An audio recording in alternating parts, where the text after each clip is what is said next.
my feet are out. I think I'm dragging a little bit, so I don't want to fire the gun yet.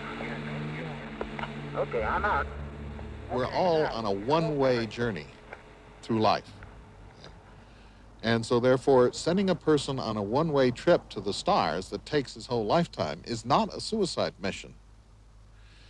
A person gets to do a job that's very exciting. And really, when you and I work, we work for all of our lives. Hopefully it's something that's interesting. These people would be the same way.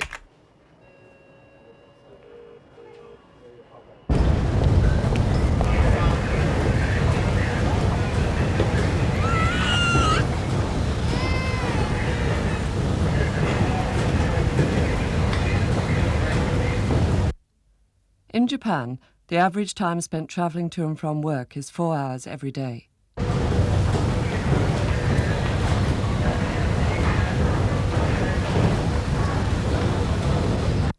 An estimated 537 million cars will be on the road worldwide in 1991.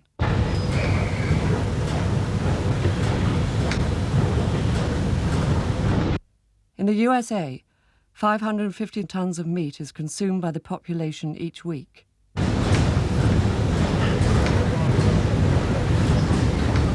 Every day, 430,000 newspapers are printed in Britain.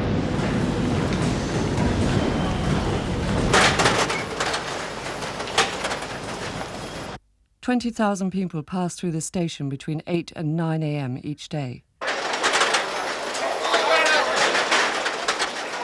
Like most other people, I'm bored with this endless debate in the news about disaster and crisis, where we're told that now even our most basic needs are poisoned or diseased.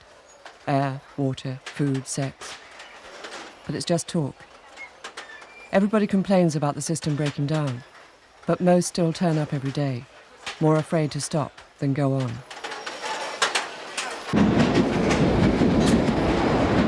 Not all of us struggle to work. There have always been people who objected to the direction we're moving in and resisted it in different ways. But it took more than a few madmen to create this world I was born into. It took faith in their madness, a willingness to be processed and rationalized, a willingness to be slotted into isolated and artificial worlds of work, each one more insane than the last, the results of centuries of masculine obsessiveness. Each world has experts who defend their territory with impenetrable walls of detail, determined to keep this madness they call progress rolling, whilst providing us with our bigger cars, faster food, smarter computers, more interesting holidays, longer life.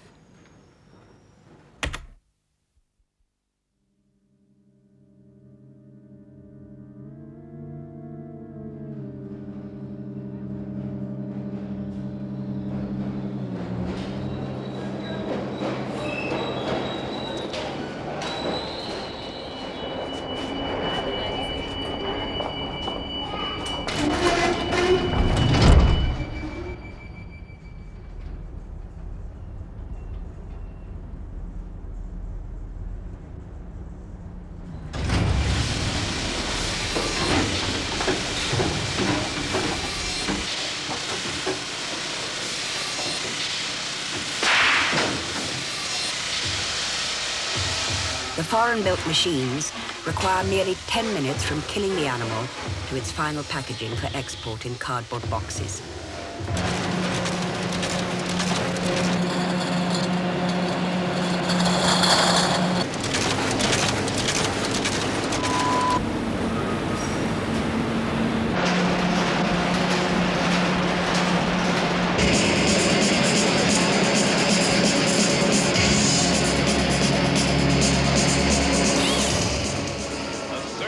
Energy and initiative of the 20th century have made it the most productive in history.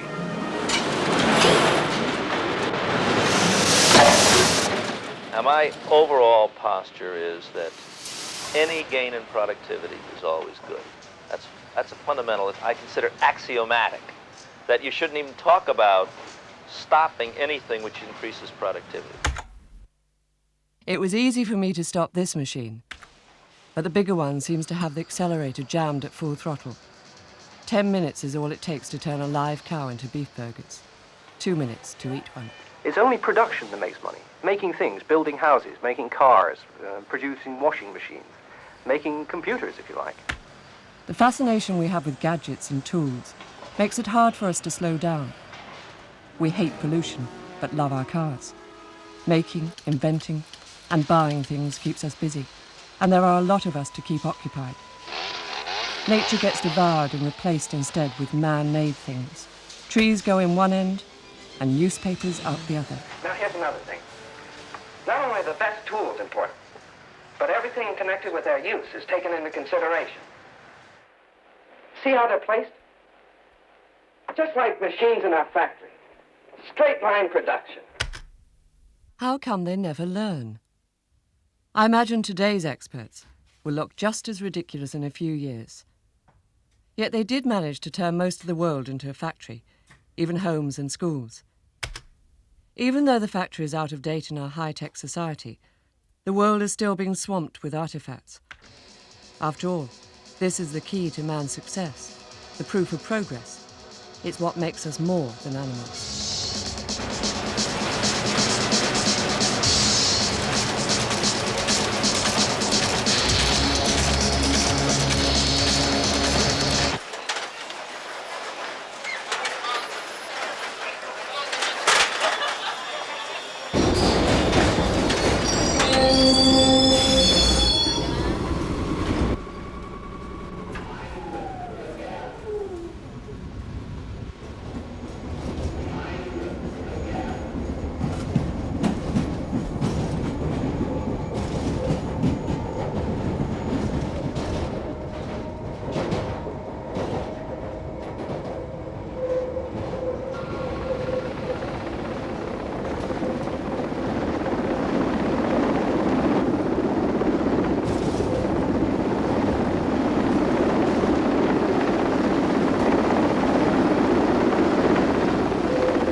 The military world appears on TV as a hovering presence. Most of us rarely actually come into contact with it, yet half the world's scientists and vast quantities of natural resources are used up to protect us, whether we like it or not. Mae West once said, "Strange. Every time I meet a man, he wants to protect me. It makes you wonder what from."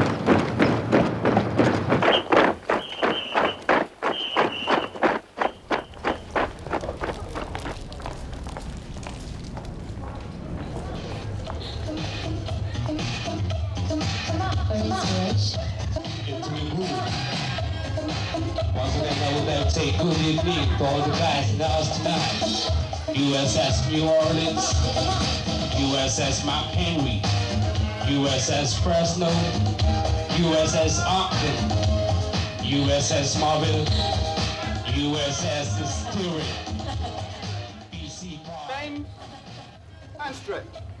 Bend and stretch. Bend and stretch. Bend. Many men appear to feel at home in this extreme environment, segregated from women, children, and other worlds. Territoriality is still rampant in our high-tech society, as warring gangs of males display common obsessions.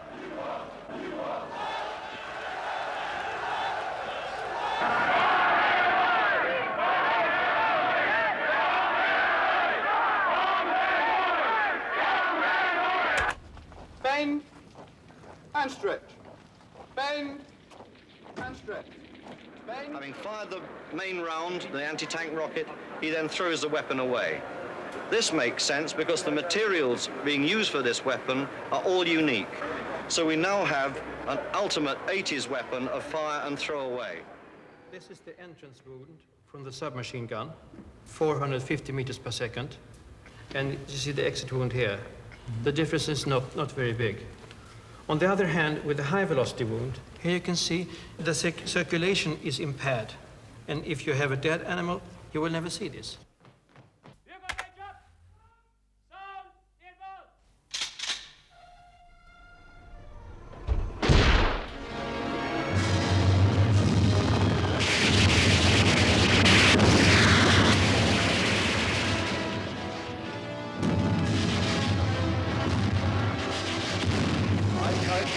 My 7 years of command at the age of 46. I became a general when I was 46.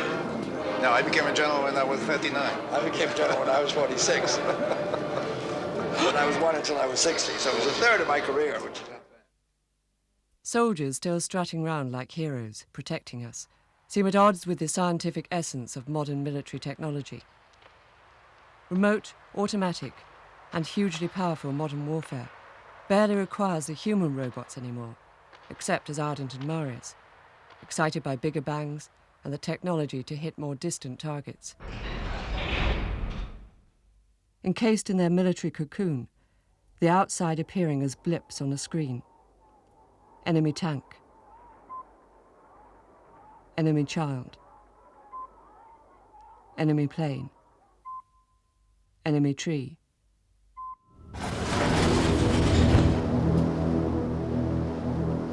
And detecting other submarines is Commander Walker's main task. His vessel is HMS Trafalgar, a nuclear-powered submarine hunting submarine.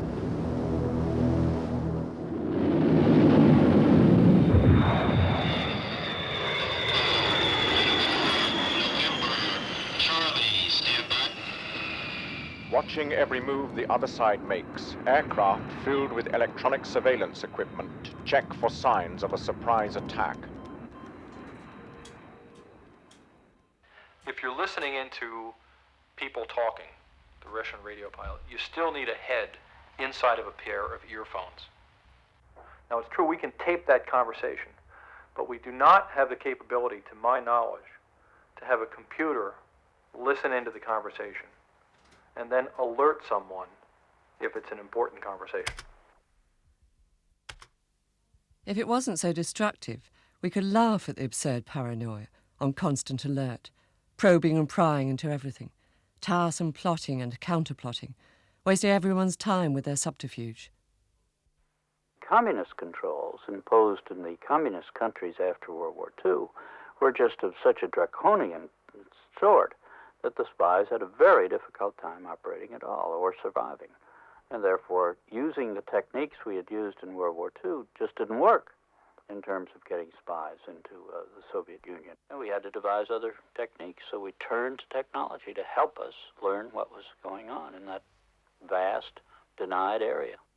Here's where the illusion of protection wears a bit thin. I wonder how many denied areas he has tried to penetrate. Whether sexual, scientific, or political, the main priority seems to be gaining access in order to dominate.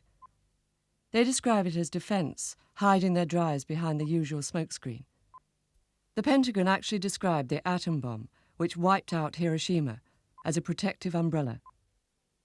That's what I call camouflage.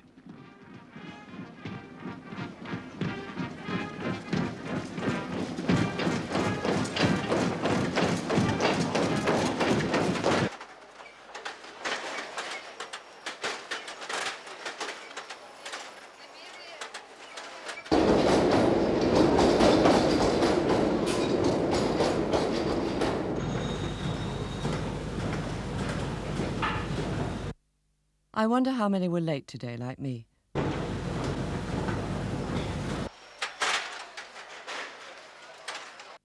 We used to complain about clock watching, rebel against the 9-to-5 syndrome.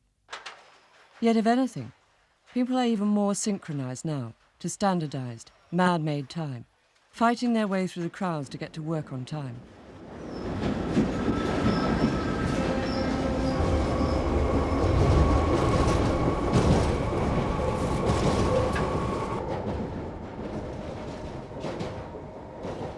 It's as if mechanical time, counted in units, has made us more self-conscious of aging. Even though they've hidden the natural processes, birth, aging and death, away in institutions, and try to block the cycles, for the time being at least, we still get old, and then we die. Meanwhile, technologies strive endlessly to extend our lives, perfecting our bodies and minds, improving on nature, and breaking its limits.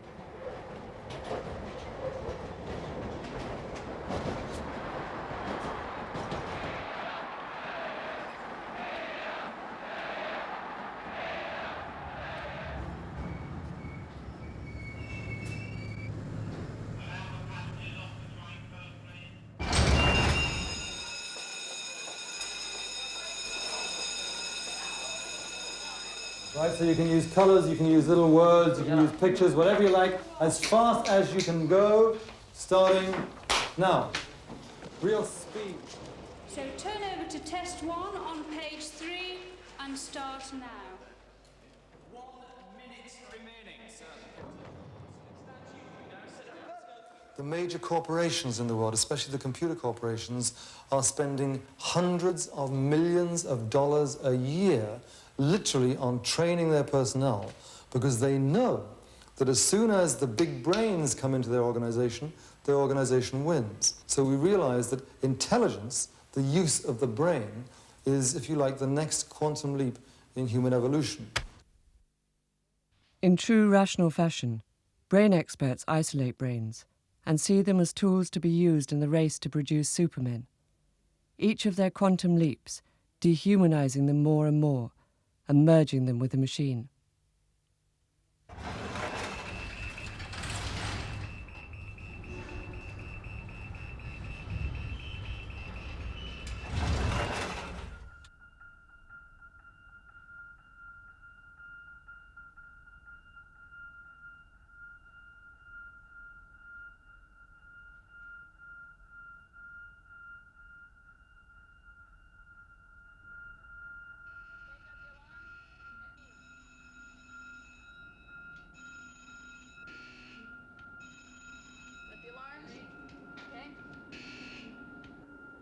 Final countdown. 9 Gs, 15 seconds. 5, 4, 3, 2.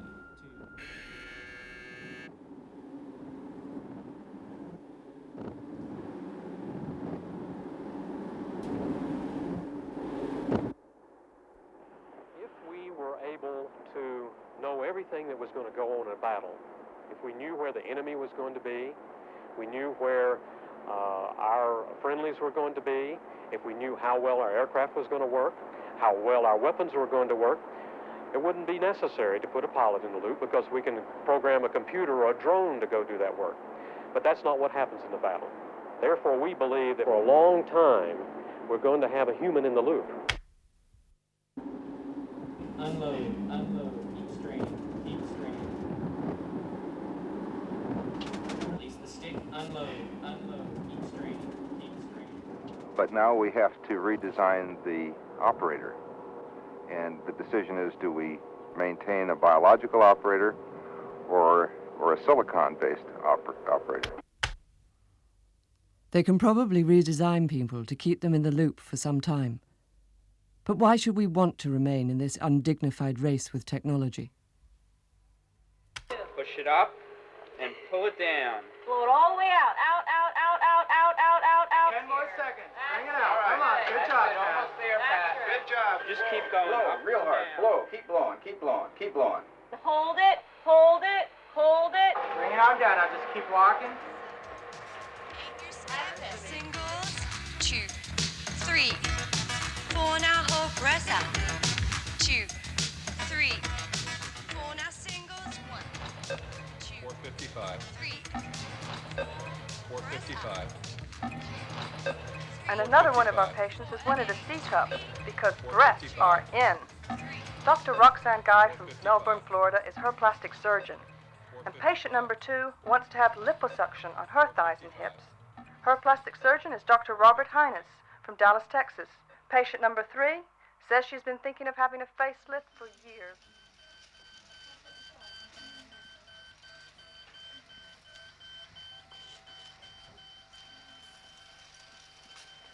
You know, one thing that really concerns me is the fact that we haven't been progressing when it comes to the attaching of limbs.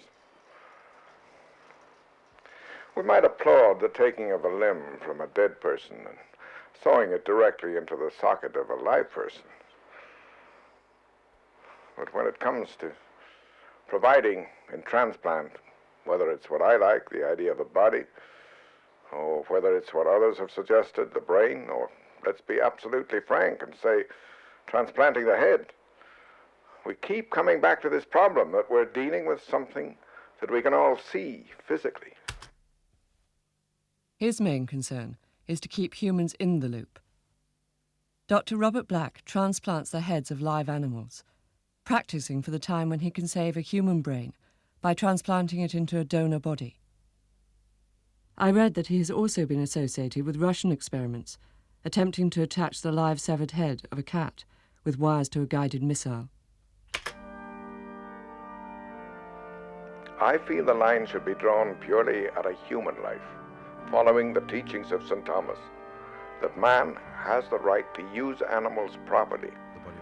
And just as we use them for food, we must use them to find cures for diseases and developing new drugs and so on.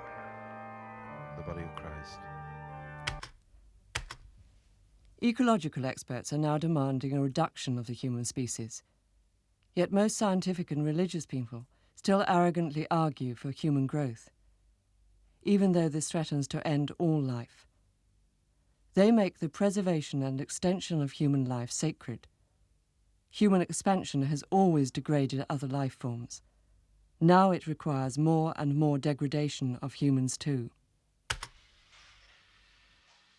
Dissection proceeds with scalpel and other surgical tools down to the vertebral column, and then the vertebrae are carefully separated using standard medical tools, scalpels and so on, and that allows the head to be isolated and separated from the rest of the body. And I think in the future it's going to be possible to inhibit development of the brain before in the gametes themselves, so that there's never a question of it being a human being. When that's done, you would have the potential for a body that could be used to transplant a brain into.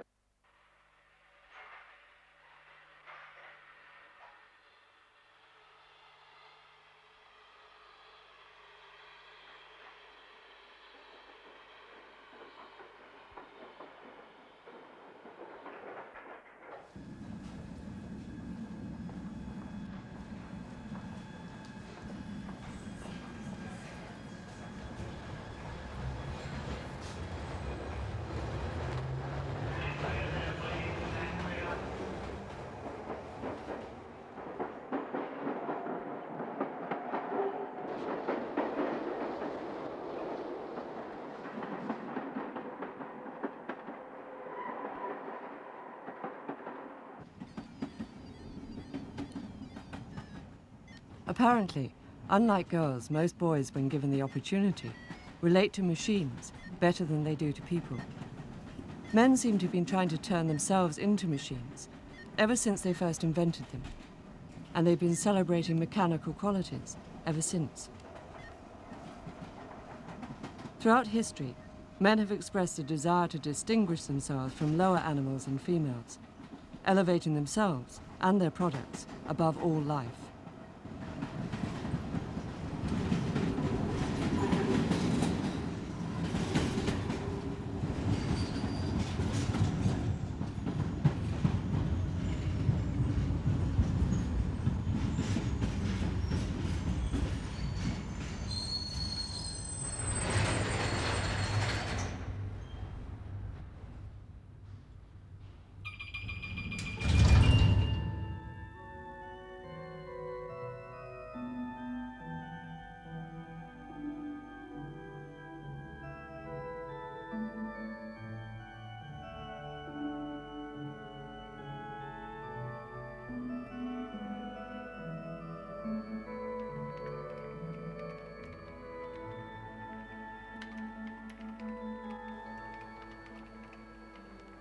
Number D000022 was approved without conditions on September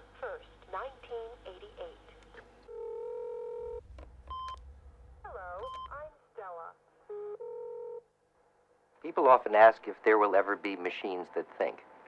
Well, we ourselves are machines that think by using great computers in our brains. And someday we will know enough to build machines that do such things and more. So if you ask me, what's the point of a mind, and I think I'll just rephrase that and say, what's the point of a brain for the time being at least? The brain is the onboard computer. If you ask me what's the point of a scientist, I think I'll just rephrase that and ask what's the point of a human being who sees himself as a machine. It's strange that the desire to be totally rational and eradicate all subjectivity seems to produce an irrational hatred for anything not made by man.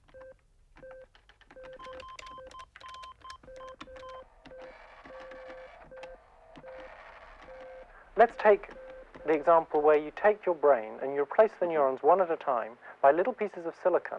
Oh, no, I like this, yeah. Replace it by little bits of silicon. Whatever the real system does, this silicon system also does. I could make a copy of you like this. Let's suppose I make a clone of you, and it will behave just the same. I'd be able to have a conversation with it. It would say just the same things. It's got exactly the same behavior. All men, and this includes those with onboard computers, emerge from their mother's wombs. It's as though these natural origins make them look weak, and they hate that. What they seem to look forward to is a totally rational world, where machines reproduce themselves, parallel to the religious world, which leaves females out of the creation fantasy. Caution, fuel. Fix it. Fix the fuel. Okay. Max range? 340 miles. Normal. Normal. God's eye. God's eye. Zoom. Zoomed.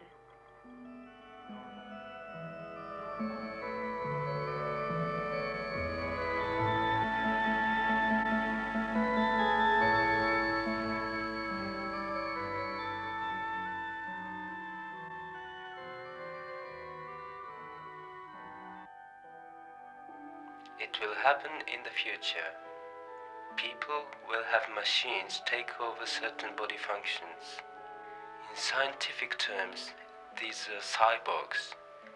Society in the 21st century will be a society where cyborg and robot work together. I call it the cyborg society. I think it will make for a kind of utopia.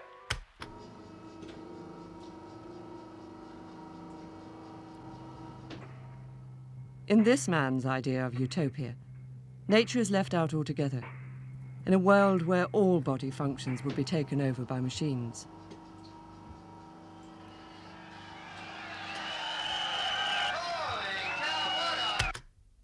But it's his sexual drive which still ties man to the animal world.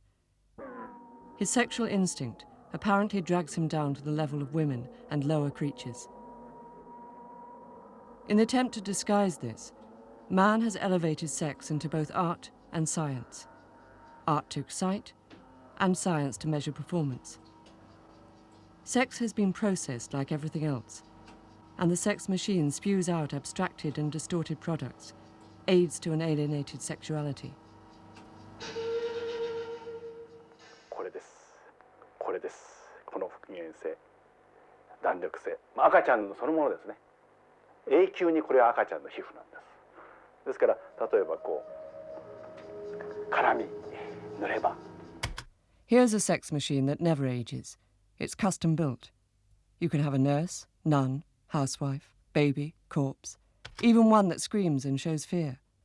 Masculine urges could be satisfied independent from nature, if that's what they want.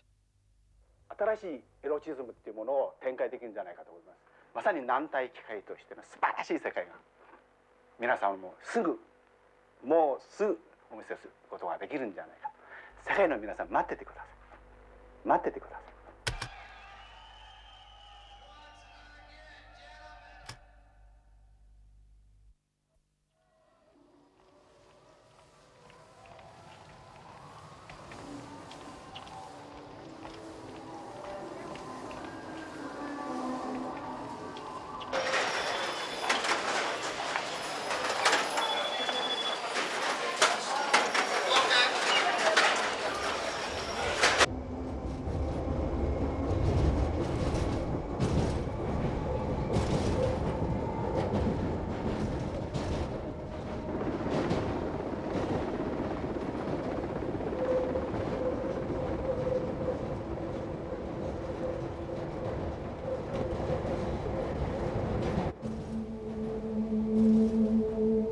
ourselves are machines that think by using great computers in our brains. And someday we will know enough to build machines that do such things, and more.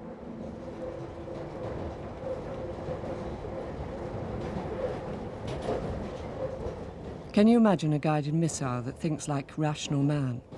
Paranoid, competitive, isolated, and insecure, but sharply focused and deadly.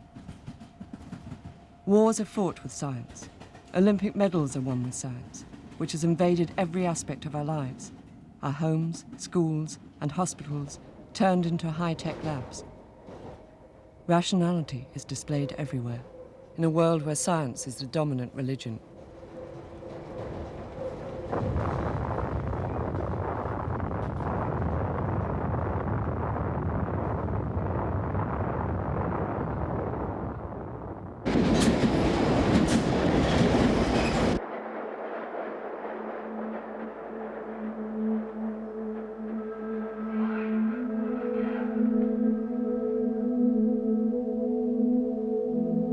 Over the years, we have come to realize that the universe does not just behave in an arbitrary way. Instead, it evolves according to well-defined laws. This complete set of laws could give us the answers to questions like, how did the universe begin? Where is it going? And will it have an end?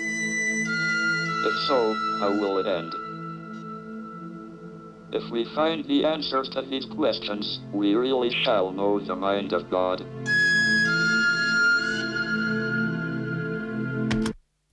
Stephen Hawking is totally dependent on others to perform even his most basic physical functions. Yet even though his body is tragically wasting away, his capacity for abstract thought is superb, super-developed. Unfortunately, his is the kind of brain Dr. Black would like to transplant. Others, of course, would seek to wire his brain directly to a computer. Anything to extend genius in order for the quest for knowledge to continue.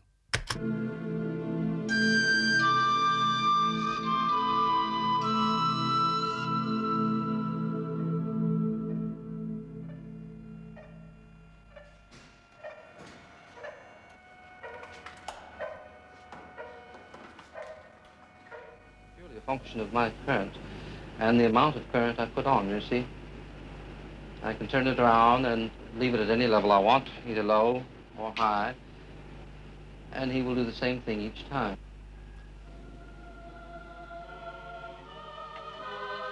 I think one trait of my personality is irritation with mysteries. If I see something that I don't understand, I want to know how it's done.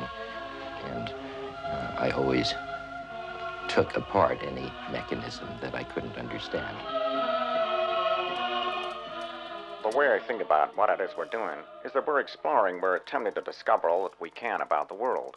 The reason I do science is simply to find out about the world, because the more I find out, the better it is. I just like to find out. Like those experts who will want to take this view apart, bit by bit, using nitpicking logic, the exponents of the scientific method deal with fragments. Even the most accessible scientist solves problems by isolating them, studying bits of things and people. The popular and charismatic physicist who worked on the atom bomb, Richard Feynman, did much of his research in topless bars. Objectification is a strange thing. The tunnel vision of the specialist combines with a masculine eye for detail. They peer, probe, poke, and dissect with detachment.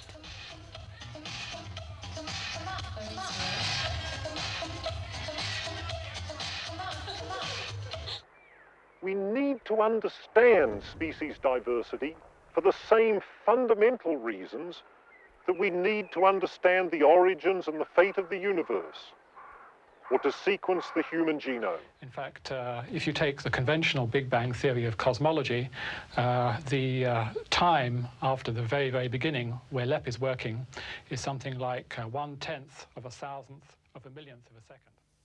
We believe it's better to make things rational than to accept them as irrational, whether they are irrational or not. Why? Because we can store the information easier, we can transfer it to other people easier, we can communicate easier. Should we assume that things were chaotic, we would have a terrible time.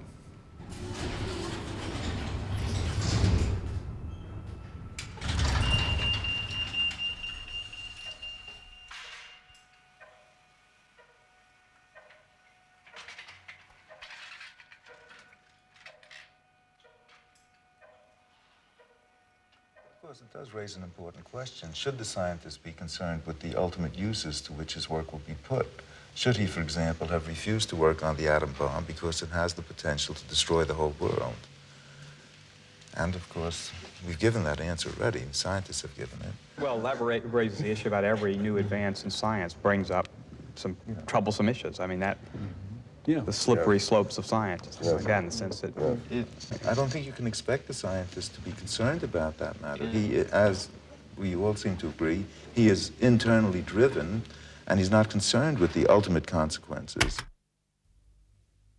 Like the man said, they're internally driven. Driven to probe and dissect. Oppenheimer said that the atom bomb presented them with a technically sweet problem. They couldn't resist it, and felt that they shouldn't have to. The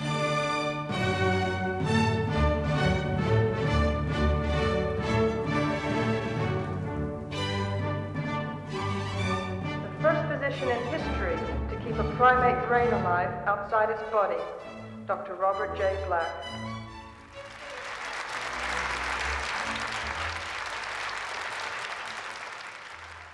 Maybe instead of Nobel Prizes, we should introduce a scientific equivalent of the Nuremberg trials. They use their neutrality as a smokescreen, whilst demanding the freedom to fulfill their internal drives, which are essentially no different from the military: the need to conquer, dominate, control, and win. In other words, male drives. The major mystery left in biology is the brain, how the brain functions. You say the brain, I agree with that. Yeah. That's natural history. That's describing what exists. And in 10 years. But there's another power biology has acquired, which we'll talk about later, which is to modify, to modify beings. And that's another theme which gives biology another power, to modify, to modify beings. Having attacked all other species, scientists now have the power to attack our own. Until recently, reproduction of the species has been regarded as a female-centered activity, and therefore peripheral. Now scientists have targeted this last denied area, bringing them to center stage in evolution. It appears our fathers wanted to be mothers all the time.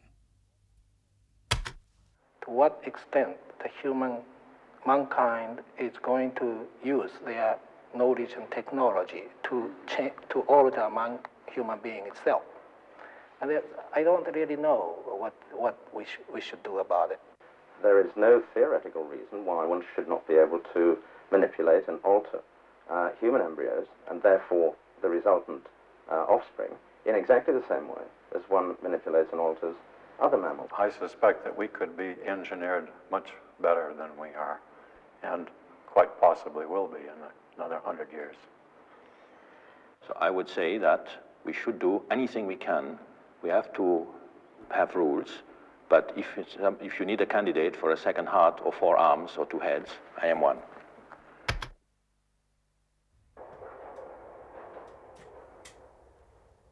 It looks as though we are about to be bullied into more insanity because we are not informed.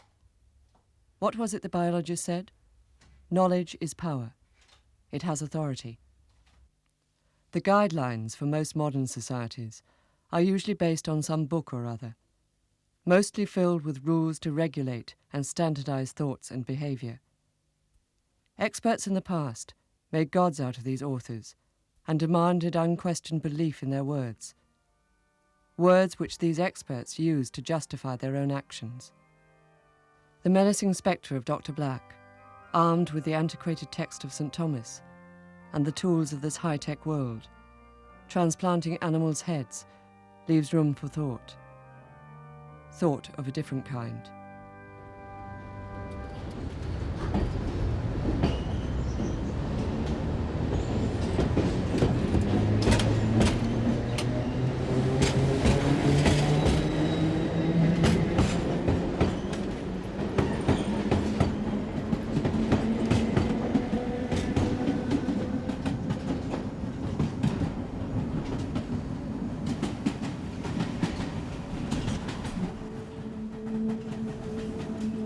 Better to make things rational than to accept them as irrational, whether they are irrational or not.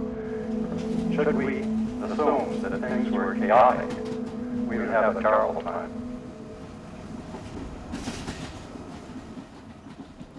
The old masters and their sacred laws have rationalized the world to the point of near destruction, which means for them or their scientific sons a lot of new and exciting problems to solve. The solutions are invariably the same: more specialization, more control, more order.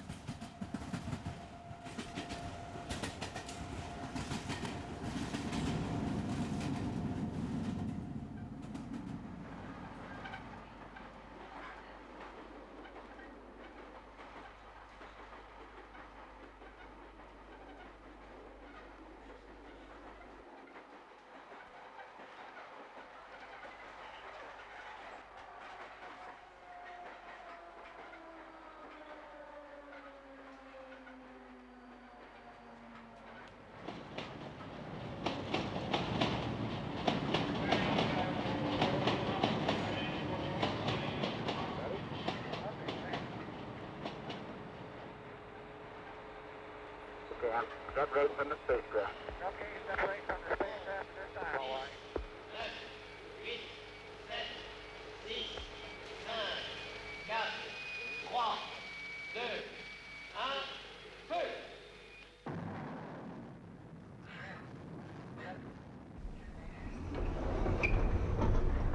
Emitting things into the atmosphere now with a rate that will change the climate more rapidly than it has changed naturally during the last 100,000 of years.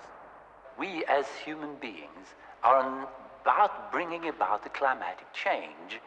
And one of the consequences will be the increase in the sea level by about what is predicted now, about 1.5 meters, that eventually wipe out all the major cities, such as London, New York, Los Angeles, Tokyo. CDR and LMP, panel 6 and 9, pad mount off.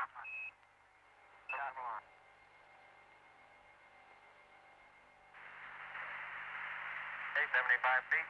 That's looking good, down a half. Lights on. 40 feet down. When man steps into his rocket ship and leaves the Earth behind, he must be well equipped to survive in the hostile realm of outer space. That makes him a brand new biological species. Rather than jeopardize their assumed position as masters of all things by calling a halt, they want to adapt us, to give birth to new species, capable of either surviving on this polluted planet or traveling to a new world.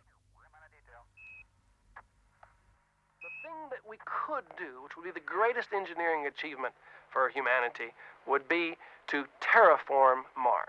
That would be to make Mars into a place that human beings could live. I think Mars is already an ideal place for humans. We needn't bother to go through the process of making it uninhabitable.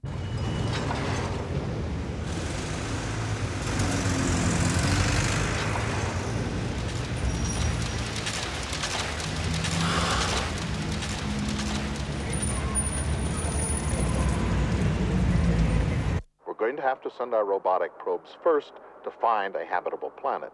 But then I think the imperative that's in all of us to expand will send humans to the stars. And like the Polynesians, only a few people will go. Probably will be a very picked genetic pool of a few dozen people. And then they will colonize, we will colonize not by sending more people, but by just letting the population grow. Fortunately for us, it will only be a selected few, presumably suitably adapted. 2 heads, part machine, assisted breathing, born of man.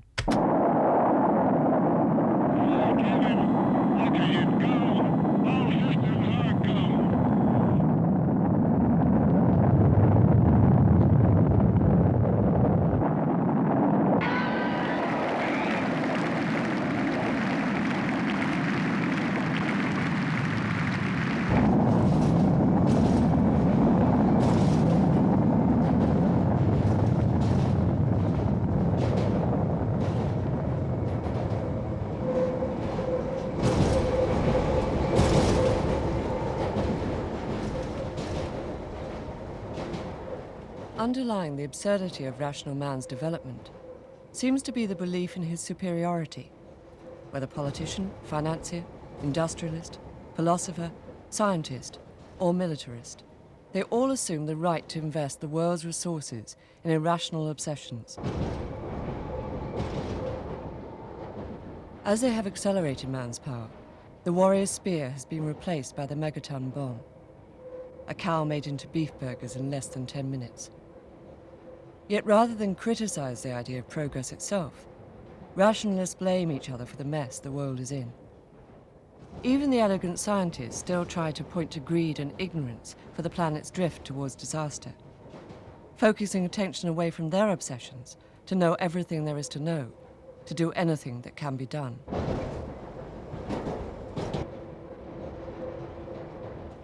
There is no theoretical reason why one should not be able to manipulate and alter human embryos and therefore the resultant offspring in exactly the same way as one manipulates and alters other mammals.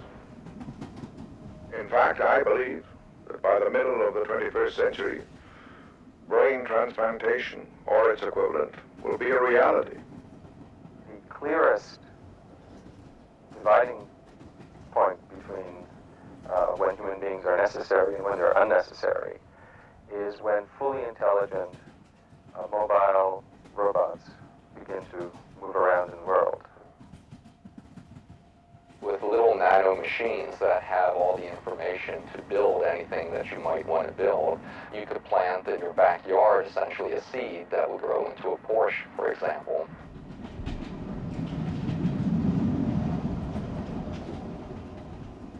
These insane scenarios for the future seem at odds with the recent projection that all major cities of the world could be underwater in 50 years' time.